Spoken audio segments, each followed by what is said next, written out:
बहुत समय पहले की बात है। राजस्थान की एक रियासत रामगढ़ के राजा सूरजभान को पशु पक्षियों से बहुत प्रेम था। उसने अपने महल के पास ही एक बहुत बड़ा उद्यान बना रखा था, जहाँ पर अलग अलग प्रकार के पक्षी और कुछ पालतू जानवर थे।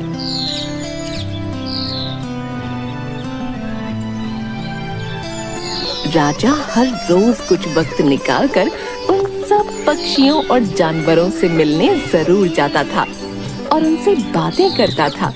उनकी बातें समझने की कोशिश किया करता था। एक दिन राजा उद्यान में पक्षियों के साथ समय बिता रहा था। तभी एक सैनिक आता है।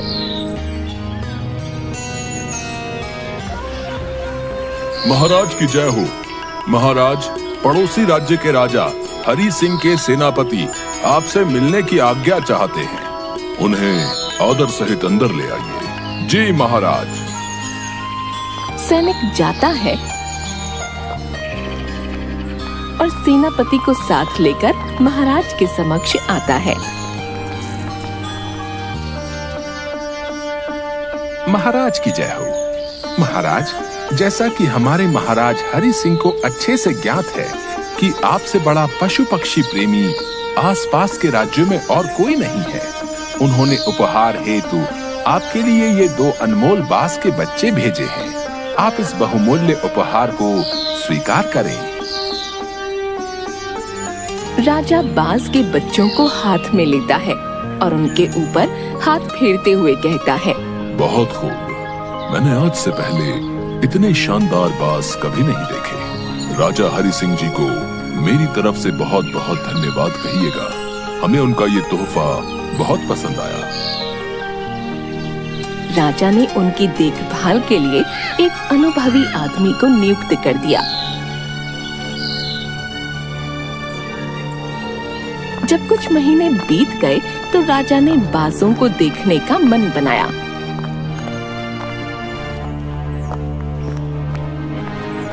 और उस उद्यान में पहुंच गए जहां उन्हें पाला जा रहा था। राजा ने देखा कि दोनों बाज काफी बड़े हो चुके थे और अब पहले से भी शानदार लग रहे थे। वाह वाह, बहुत अच्छे। आज मैं इनका नाम रखूंगा। एक का नाम बादल और दूसरे का नाम पवन है। आज से तुम इन दोनों को इन्हीं नामों से प्रशिक्षित करोगे। जी महाराज, जैसा आप कहें। उसके बाद महाराज कुछ समय पक्षियों के साथ बिताकर वापस महल आ गए और सेवादार उन दोनों बाजों को बादल और पवन के नाम से पुकारने लगा। कुछ दिनों बाद महाराज ने फिर से उद्यान में आकर सभी प्रिय पक्षियों और जानवरों का दौरा किया और सेवादार से कहा, मैं इनकी उड़ान देखना चाहता हूँ। तुम इन्हें उड़ने का इशारा करो। सेवादार ने ऐसा ही किया। इशारा मिलते ही दोनों बाज उड़ान भरने लगे।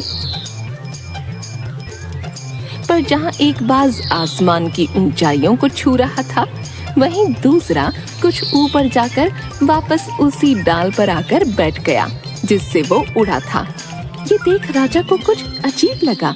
क्या बात है, जहाँ बादल इतनी अच्छी उड़ान भर रहा है, वहीं पवन उड़ना ही नहीं चाह रहा। जी हुजूर, पवन के साथ शुरू से यही समस्या है। वो इस डाल को छोड़ता ही नहीं।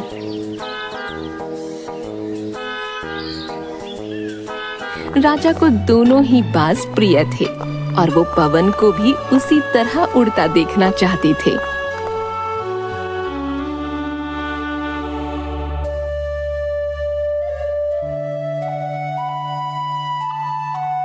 अगले दिन पूरे राज्य में ऐलान करा दिया गया कि जो व्यक्ति इस बाज यानी पवन को ऊंचा उड़ाने में कामयाब होगा, उसे ढेरों इनाम दिए जाएंगे। सुनो सुनो सुनो, रामगढ़ के वासियों सुनो।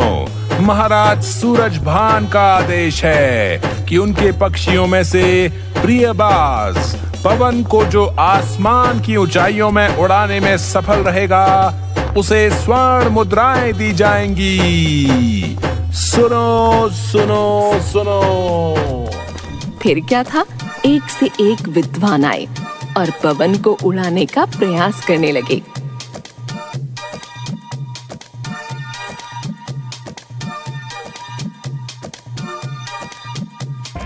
पवन, मेरे हाथ पर बैठो पवन। पवन उड़कर उसके हाथ पर बैठ जाता है। अब विद्वान एक रोटी का टुकड़ा आसमान में उछालता है और पवन को उस ओर उड़ने का इशारा करता है। हुर्रा, शू, देखा महाराज, पवन उड़ रहा है। अरे ये क्या, ये वापस कहाँ आ रहा है?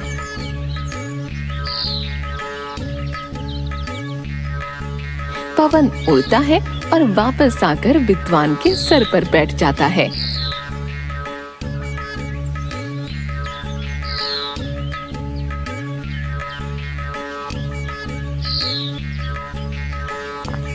विद्वान शर्मिंदा होकर चला जाता है।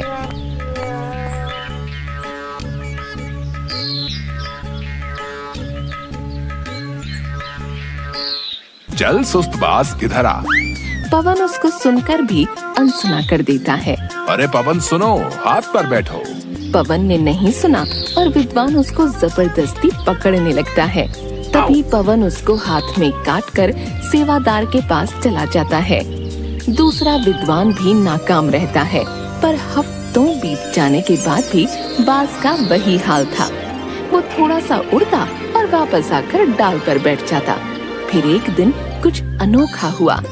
राजा ने देखा कि उसके दोनों बाज आसमान में उड़ रहे थे। उन्हें अपनी आंखों पर यकीन नहीं हुआ और उन्होंने तुरंत उस व्यक्ति का पता लगाने को कहा जिसने ये कारनामा कर दिखाया था। सैनिक, कौन है जिसने ये कारनामा कर दिखाया? मुझे मेरी आंखों पर विश्वास नहीं हो रहा है। देखो, पवन और बादल कैसे आसमान की ऊंचाइयों पर उड़ान भर रहे हैं। उस आदमी को मेरे सामने बुलाओ। वह व्यक्ति एक किसान था।